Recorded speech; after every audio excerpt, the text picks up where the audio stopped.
So how to create a brand that truly represents who you are and the products you sell, as well as building a business that you can scale online. That is what this podcast will help you do. My name is Henry Kaminski Jr., and welcome to the Brand Doctor Podcast. Let me just make this statement loud and clear. Jersey's here, Jersey's here.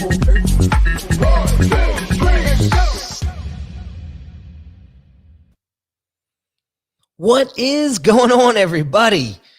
Today's episode is all about how to know when it's time to rebrand your business. So let's dive into this. You know, bad branding is like carbon monoxide. It is a silent killer, my friends. Most of the time, we don't even know what's wrong with our branding because nobody's pointing it out. And when most business owners finally realize that it's time, it's often too late. So I want to take some time today and dive in and look at some symptoms of what might be causing a slow death of your brand and how we might be able to course correct this for you and get you back on track. But first, this quick message. If you're a business owner who feels your branding isn't truly representing the value that you deliver, check out this free video training that will help you level up your brand's messaging and online presence so that you can start attracting higher quality clients. Visit www.uniquedesignz with a Z at the end, not an S, .net/level up my branding.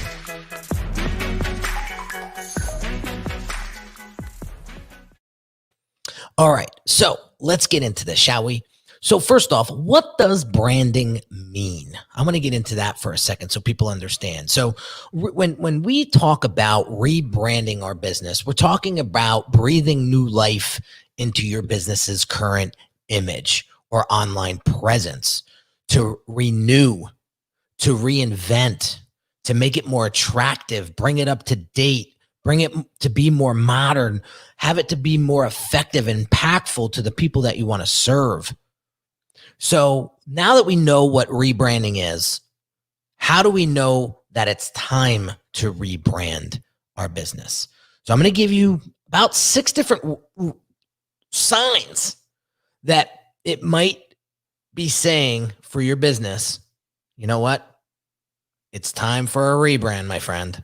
So the first one is, what does your brand look like? And does it look outdated? I didn't know this. When I was doing my research for this episode, I found this blog that talked about how Harley Davidson, the motorcycle company, almost went out of business in 1985 because their market was evolving and they weren't. People didn't want those big hog motorcycles anymore. And they wanted a smaller bike that was more nimble. So when they finally realized that, they started to change their product line and they came out with bikes like the V-Rod. Here's a funny story. So when I got my bike permit, I don't ride bikes anymore. I just never felt comfortable on bikes, and it's just a personal thing. I went out a few times, wasn't a huge fan, but I actually learned, my cousin Joe actually taught me how to ride a bike. And the first bike that I learned how to ride on was a V-Rod. Most people learn how to ride a motorcycle like on a moped or like a small little dirt bike. Yeah, no, I went right in for the V-Rod. Let's learn how to ride a motorcycle on a V-Rod. But anyway, it was actually a pretty easy bike to ride, and it was helpful for me because it was a little bit of a smaller bike. It wasn't as heavy, but that's a funny little story. But had Harley Davidson not changed their product line, they probably would have went out, right? And they were going to be outdated at that point, right? So that's number one. If your brand's starting to feel and look and outdated, it might be time for a rebrand. Okay. Now, what if your business is outgrowing itself? You know how like crabs outgrow their shell? Well, so do businesses, right? So when your business is growing and evolving, it's time to give your business more room to grow, right? So your brand should reflect how your business is growing. I'll give you a quick example. I have a new brand accelerator client that signed up a couple weeks ago, and we just got done through the strategy process of the program, and now we're getting into the rebrand and identity phase. But I asked him, what were your why rebrand your business? And he said, quite frankly, the website that we have right now is about 3.5 years old, and it doesn't reflect what we do for our clients today. We're looking at, my website looks like I'm an Amazon drop shipper, but we do so much more than that. And the other thing he said was, I never really had a professional come in and actually brand my business. And it's time. We're at that level. We're at that growth stage. We're ready for this. We want to take this business to a 10, 20, and then 10 years down the line, a 50 or $100 million business. Like, we need this today. And so he just outgrew himself, and he knew the importance of making sure that his brand came up with his growth. So very, very important there to understand that if you feel like your business is outgrowing itself, it may be time for a rebrand. Okay. How about the next one? The market's evolving and you're not. Okay. I just had this conversation with my cousin yesterday about how my business has evolved over time. And I'm 40 years old now, and I've been doing this for 14 years. So what does my business look like 10 years from now when I'm 50? Right? Am I still going to be the brand doctor? Am I still going to be doing the things that I'm doing now? I don't know. Right? This business may evolve into something else. And I'll give you a quick example. This business was not what it was 14 years ago. 14 years ago, I was a freelance graphic designer making club flyers for the nightlife industry, which evolved into more corporate design. And I started working with high-end restaurants and high-end salons. And I started to get more corporate work as I got out of that industry and got out of that, life. When I was a young kid, going to the clubs and being part of the team was like awesome. You walked in, you always got the perks of being part of the team, right? But eventually I got married. You don't go out like that anymore, right? So, eventually I had to evolve who my clients were. But what happened was, as I was going through that process, Fiverr comes out, disrupts the design industry completely. And now Henry Kaminski is a commodity because there's a gazillion designers out there on Fiverr that's doing $5 design work, where Henry used to charge $300, $400 for that piece. So now what? It forced me to evolve. I had to start to think about, how am I going to create greater value for the clients that I want to serve? Otherwise, I'm dead. That's it. Finito. So when your market's evolving and you're not, might be time for a rebrand, my friends. All right. What about the next one? Your brand's getting a bad rap. The one brand that sticks out to me the most, that did such a great job with this, is Domino's Pizza. I don't know about you guys, but have you had Domino's Pizza? Last time I enjoyed Domino's Pizza, back before they rebranded, was in college, when I used to come back from parties and there was nothing else to eat and we had to call Domino's, right? But here's the thing, the cardboard box that the Domino's Pizza came in probably tasted better than the pizza itself back then. Agree? Domino's pizza was awful back in the day. It was like cardboard pizza, seriously. So what did Domino's do? They couldn't ignore it anymore. So what did they do? They took all their negative reviews of people talking about how awful Domino's pizza was, how it tasted. And they started to take those reviews and put them on their TV commercials. Now, that's a ballsy thing to do, but you know what? It saved their ass. It really did. So they made their rebrand public and transparent, and they weren't hiding that their pizza sucked. So they blatantly put it out there, and they said, this is how we're going to fix it. All new ingredients, new process, da-da-da-da.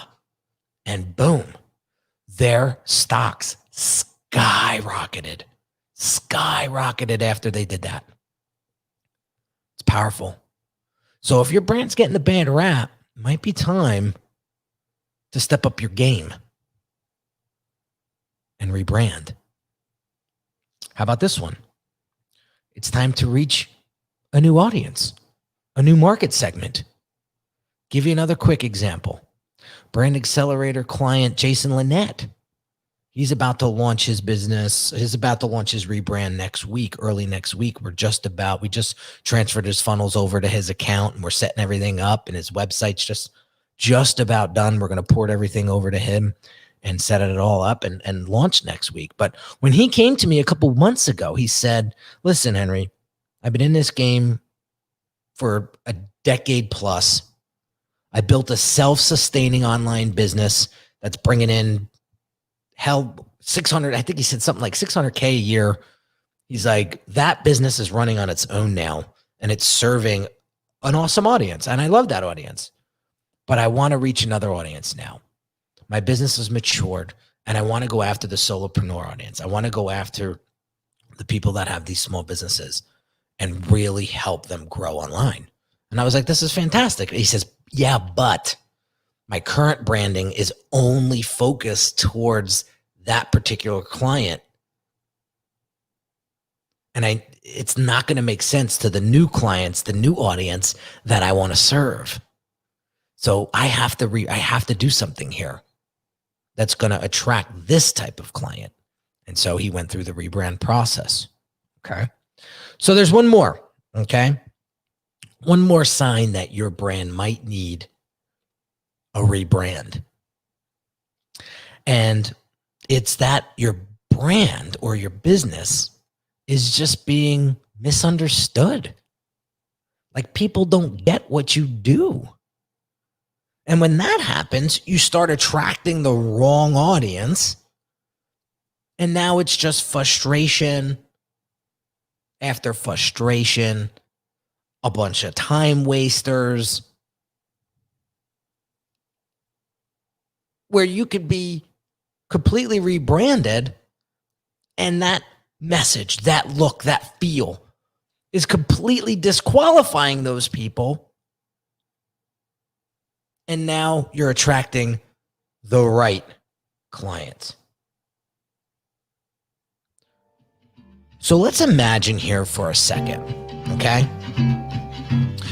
You put your business through the rebrand car wash. You start to feel yourself as the CEO or business owner. You start to feel rejuvenated. You start to make a bigger impact. You start closing more sales. Your brand starts to get recognized in the industry as a leader.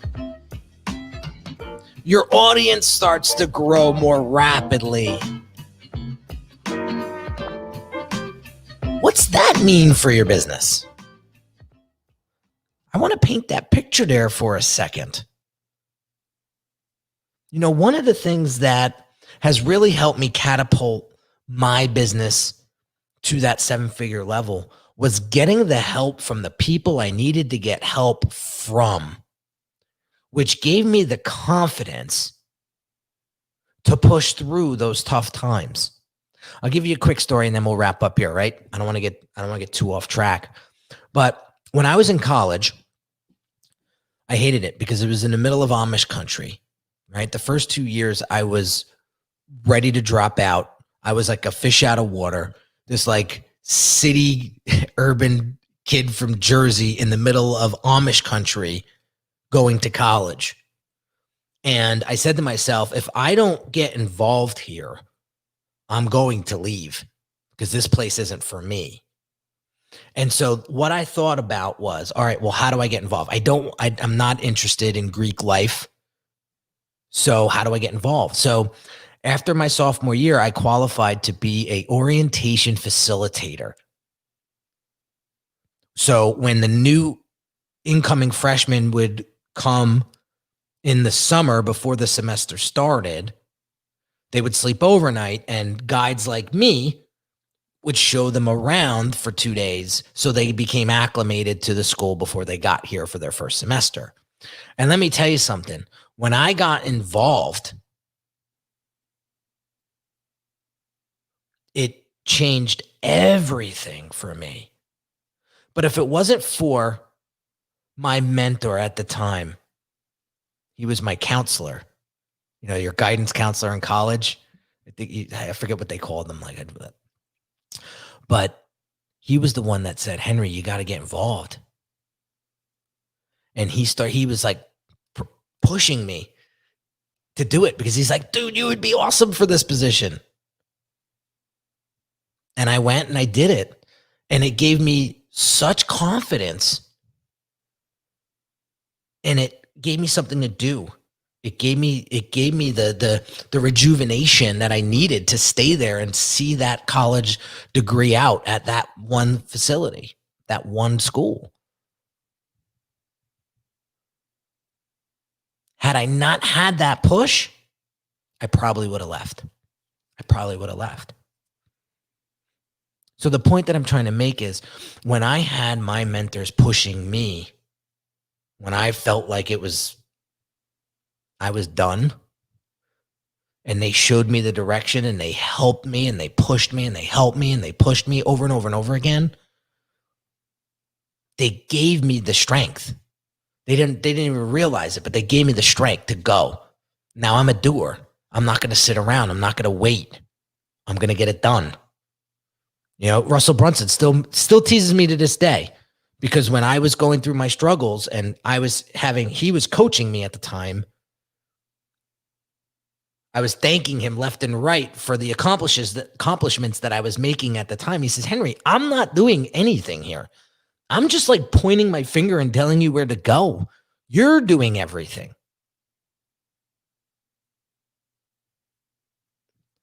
And that was it. That's all it took. So my question to you is, what are you waiting for? If any of what I said today is true about your brand, what's it costing you if you don't make a move now? We think we have the time, but in reality, we don't. So let's make it happen, guys. Have an amazing day. I'll catch you on the next one real soon. Take care.